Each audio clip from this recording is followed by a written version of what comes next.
Winfrey Owino, KTN. Raila Odinga is a towering figure in Kenya's political history with an extensive political career, doubling up as a reformist and a country's most enduring opposition leader. His lifetime was defined by struggle, sacrifice, and relentless pursuit of justice. Jeff Kirui takes us through the life and times of Raila Odinga, a man whose name is synonymous with resistance and reform.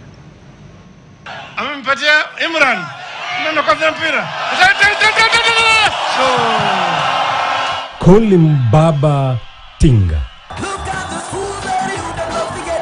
Jacom Oragwambo. These are the names that have defined Raila Odinga's political journey. A name that has been synonymous with Kenya's electoral process.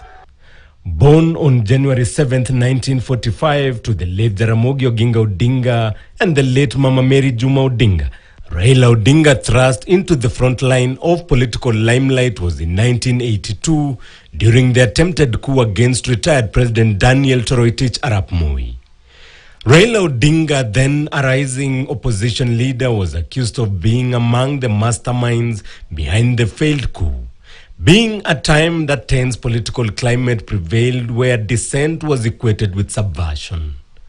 Raila was arrested and charged with treason, ending up in detention for 6 years from 1982 to February 1988. He was released, but later detained again in August the same year. He was to be released a year later in June 1989, serving as Kenya's longest political detainee.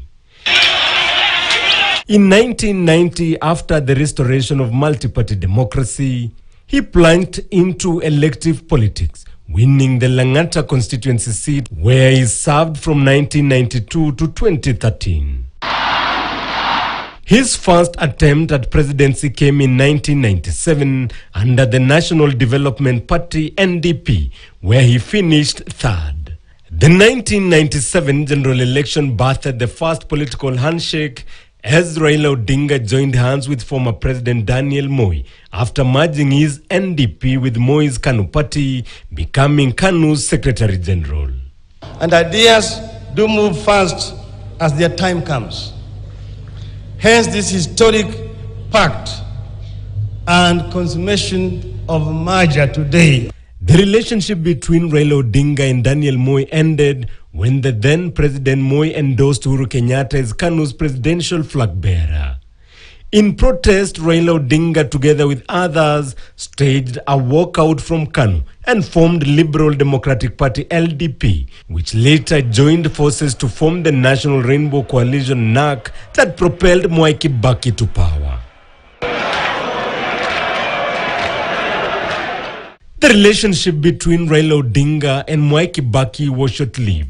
They fell out in 2003, shortly after the elections, with Raila Odinga accusing Kibaki of reneging on a pre-election power-sharing pact with the LDP wing, marginalizing Raila. Raila's complete break from NAC came in 2005 during the referendum on a proposed new constitution. Raila led his team to oppose the draft constitution pushed by Kibaki's allies.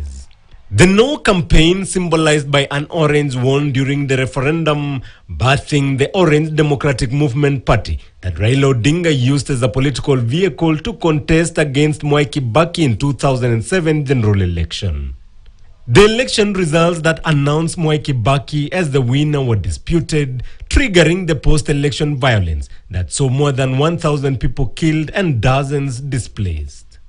In 2013 general election, Raila Odinga would yet again get into the ring for the presidential contest, leading the Coalition for Reforms and Democracy Code that lost to Uhuru Kenyatta, a scenario that repeated itself in 2017 general election under the National Super Alliance (NASA), where he lost again to Uhuru Kenyatta.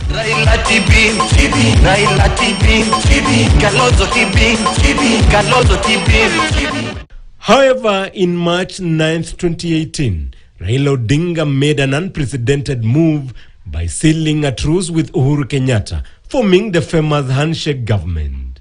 It was a move that shifted the political landscape, shaping the 2022 general election. Uhuru Kenyatta endorsed Raila Odinga for presidency against his deputy William Ruto, who became an outcast in the very government he was in. In the 2022 general election, Raila reinvented himself for a fifth stab at presidency, running with the blessings and full backing of the government of the day under the Azimio la Umoja ticket. He lost to President William Ruto. However, like the political enigma he is, he made his way back to the government in June 2024 following the nationwide Gen Z protests. President Ruto roped him into his government by appointing some of his top allies into the broad-based government. The pact between UDA and ODM would yet again place him at the center of power with no official capacity. Jeff Kirui, KTN.